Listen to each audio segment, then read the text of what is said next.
बकुळा मावशी, मी आणली नसती का माझी बॅग? काय इतकं कपड्यांचं? हा, मला तर आता कसं तरी सुन राहिलं. काऊन करतेस?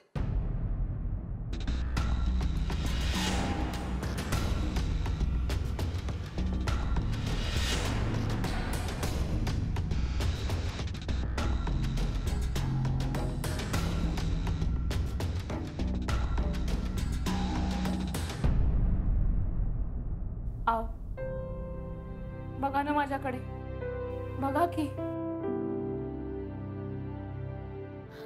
2 शब्द तरी बोला. हवं तर ओरडा मला. काय करून राहिली नानांकडे? चल घरी जेवायला वाढ म्हणून.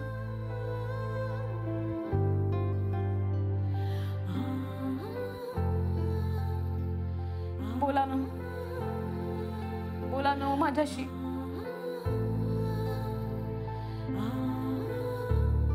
हाय प्यारी.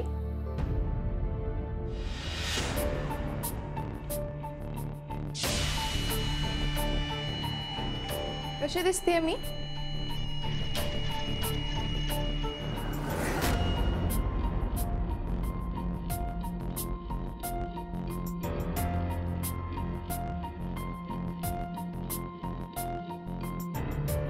अरे यार, या दोघींच्या भांडणाला आता परत सुरुवात होणार.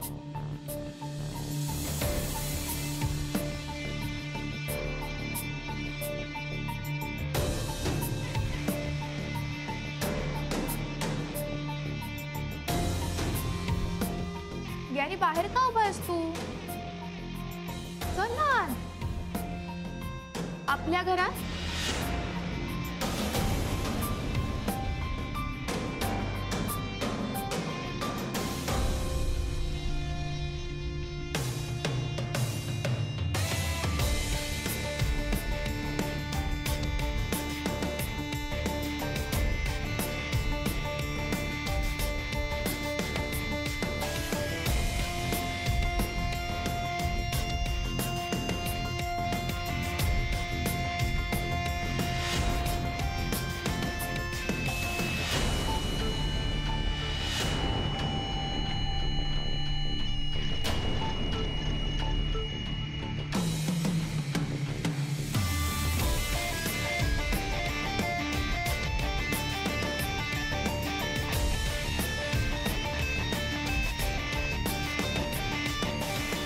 चल ना.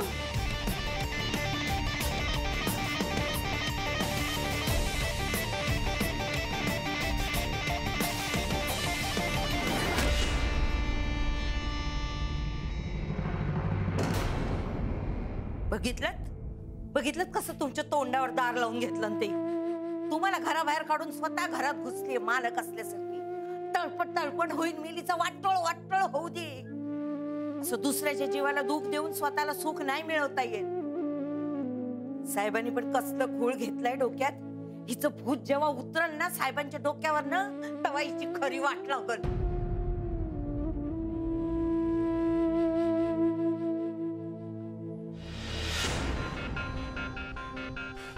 किती टेन्शन घेतोस तू? त्यांना टेन्शन घेण्यासारखीच गोष्ट नाही. अरे काय टेन्शन घेण्यासारखं आहे? बघितलंस ना तिच्याकडे कशी गप्प उभी होती. हे करता आलं का तिला? You have to admit it. I wrong. हे बघ, मी घाबरत नाही तिला, तूही घाबरू नकोस अजिबात. शनाया, सगळं बरोबर आहे, पण एक गोष्ट लक्षात ठेव. ती आत्ता काही बोलली नाही म्हणून ठीक आहे, पण ज्या म्हणतेय ती उद्या काय करेल काही भरोसा नाही ग तिचा. जाऊ दे, मी आल्यापासून बघते तू तर राधिकालाच अटेन्शन देतो. मी एवढी तयार झाले तुझ्यासाठी, काय फायदा. जाऊ दे. एक कमल, तसं नाहीये. तू काय सुंदर दिसतेस. मला आल्या सांगायचं होतं, पण आय एम सो सॉरी. मी खूप टेन्शन मध्ये. काय गोड दिसतेस तू माहिती. थँक्यू.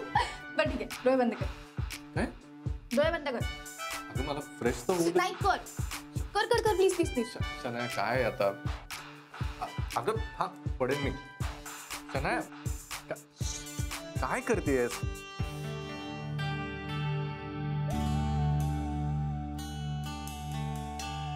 सरप्राईज.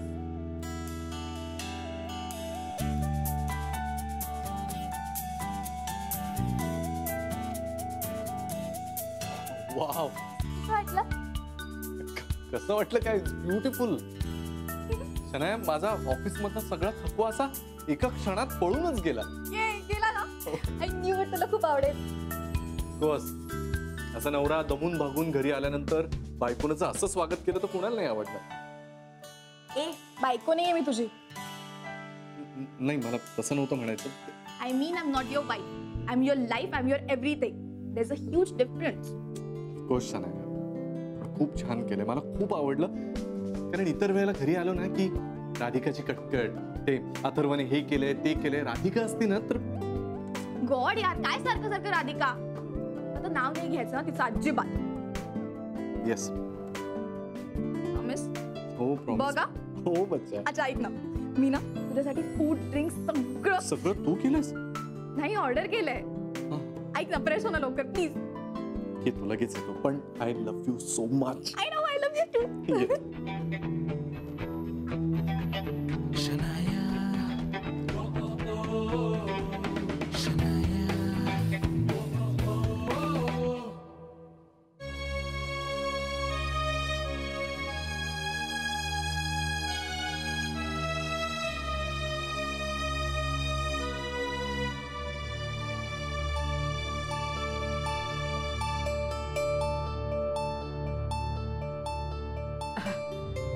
चटणी. समिता, जरा आतून लसणीची चटणी आण ना. राधिकाला खूप आवडते. कुठे चटणी? अगं आतमध्ये आण ना. बरं थांब, मीच आणते. मी आणतो. नानाजी तुम्ही. Wow, this is unbelievable. म्हणजे या माझ्या घरामध्ये असा माहोल, इतकं छान म्युझिक, या कॅन्डल्स, असं रोमॅन्टिक वातावरण कधी निर्माण होऊ शकेल असं मला वाटलंच नाही. I mean I am not sounding फिल्मी पण आय मीन इट.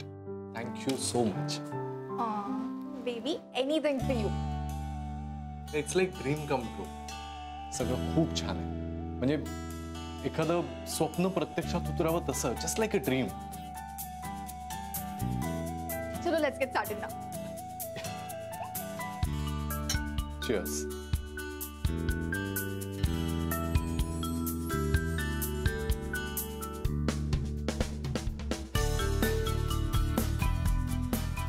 Wow.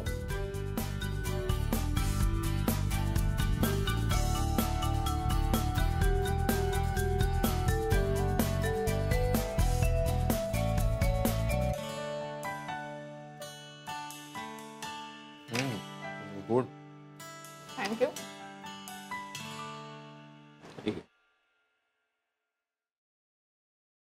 आता अचानक नाना तुमची तब्येत बरी झालेली दिसतीये. आपल्या पोरीसाठी बापाच्या अंगात नेहमीच बळ येत असतं, कळलं का?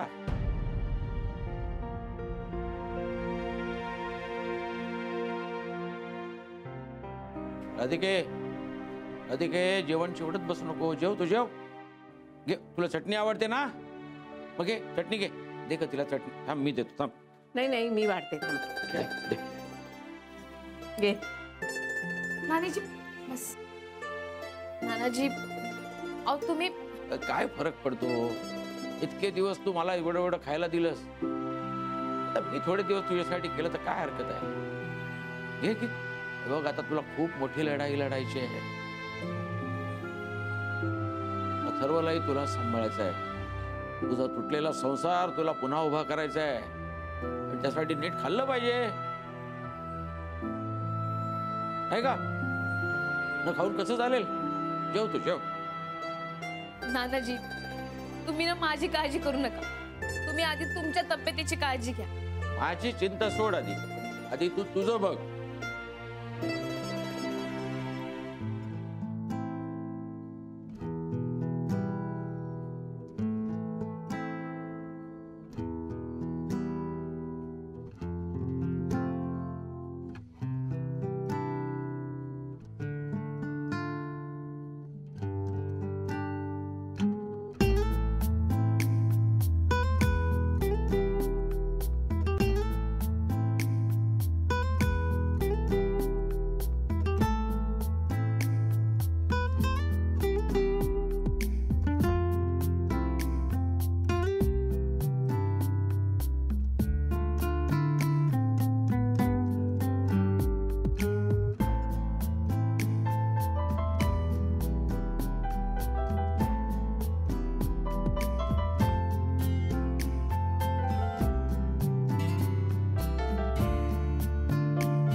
हे घे.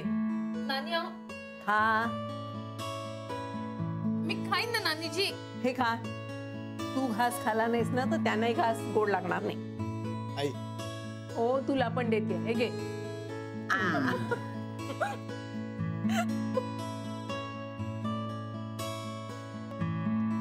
तुला काय आलं हसायला? बाप रे, सो मेलोड्रामॅटिक. हे घर आहे का मराठी सिनेमा आहे जुना?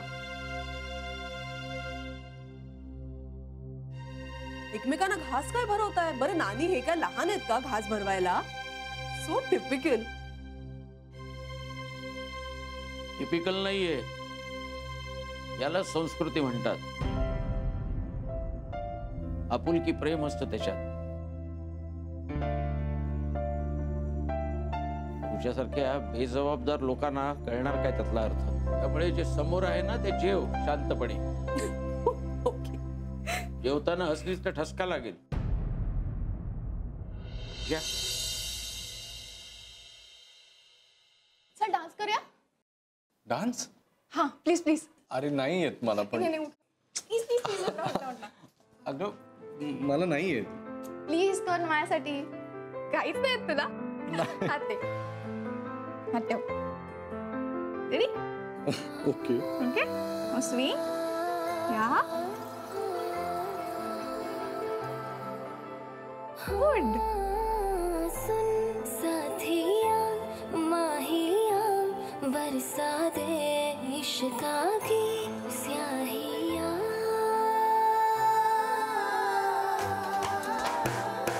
रंग जाऊं रंग रंग जाऊं रे हाँ रे मैं तुझ पे मैं झर झर झर जाऊं हाँ रे हूँ पिया बस तेरी मैं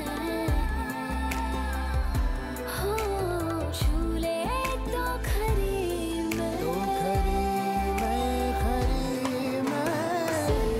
साथिया माहिया बरसा दे इश्का की स्याहिया.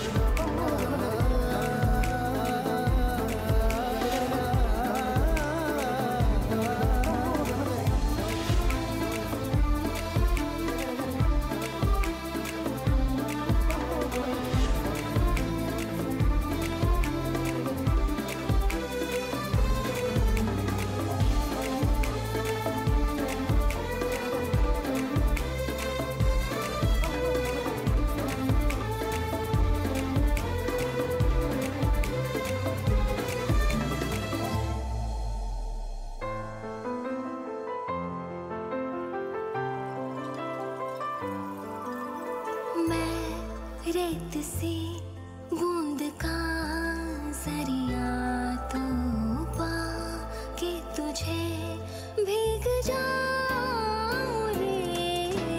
मैं रेत सी बूंद का जरिया तो पा के तुझे भीग जाऊं रे. मैं तर जाऊं तर जाऊं दरिया ये तर जाऊं जी. इश्क ये पाके मैं तेरा निखर जाऊं रे. पिया बस तेरी मैं हो झूले तो खरी मैं.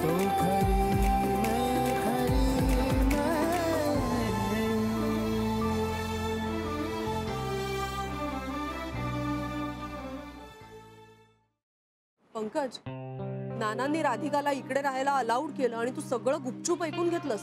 म्हणजे मी काय बोलावं अशी अपेक्षा होती तुझी? तुला हे सगळं पटतंय का? हे बघ, शेजार धर्म या सगळ्या गोष्टी ना एका लिमिट पर्यंत ठीक आहे, पण म्हणून काय कोणी शेजारच्यांना आपल्या घरात राहायला जागा देत नाही ना. हे बघ समिधा, या सगळ्यांमध्ये मी काहीच बोलू शकत नाही. कारण घर नानांचं आहे, आपण इथे राहतो. त्यामुळे कुणाशी संबंध ठेवायचे, कुणाला घरात घ्यायचं नाही घ्यायचं हे ते ठरवणार, आपण नाही. कळलं? असं कसं? पंकज, तू त्यांचा कोणीच नाहीयेस का? आणि पंकज, आपणही या घरात राहतो, हे घरही आपलं आहे, आपण या घरासाठी खर्च करतो आणि या कुटुंबातील एक सदस्य म्हणून आपलं मत काय आहे हे निदान त्यांनी विचारून घ्यायला हवं होतं की नाही? आज ते शेजारच्या राधिकाला इकडे घरात आणून ठेवलंय, उद्या अख्खा गाव गोळा करतील. समिधा, तू ना कधी कधी राईचं पर्वत करतेस, कळलं का? अगं राधिका ताईची अवस्थाच तशी आहे. अशा सिच्युएशन मध्ये आपण तिला नाही समजून घेणार तर मग कोण घेणार, सांग ना. घ्या, समजून घ्या, चांगलं वागा. पंकज, शेवटी कसं आहे ना, तू त्यांचा मुलगा आहेस, सो तू चांगला असणारच.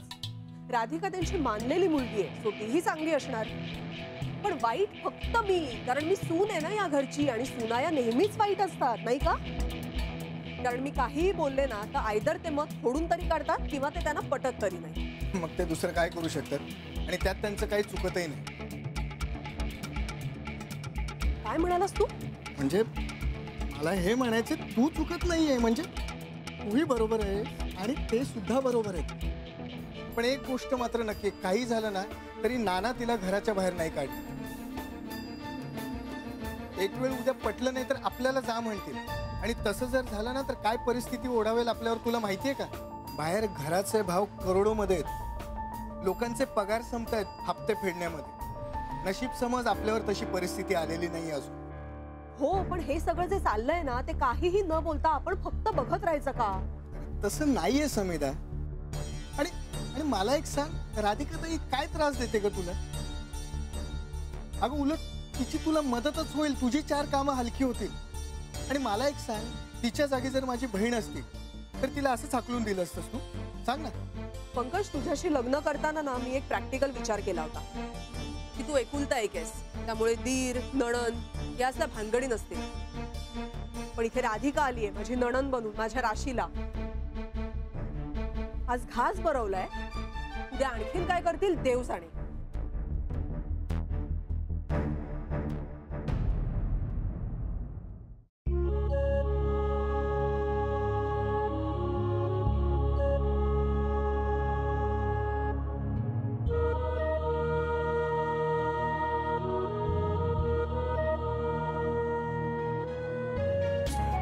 शन्या, तू माझा संसार उद्ध्वस्त केलाय, पण मी सोडणार नाही तुला.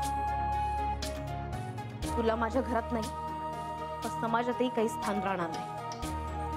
बघच, मी अथर्वला घेऊन लवकरच माझ्या घरी जाईल. शन्या, आता तुझ्या आयुष्यातलं सुख, प्रेम, तुझ्या आयुष्यातलं मान सन्मान, तुझा हा जो माज आहे ना, हे सगळं नाही हिसकावून घेतलं तर पा. आता आजपासून उलटी गिनती मोजायला सुरुवात कर. तुझी वाईट वेळ जवळ आली आहे.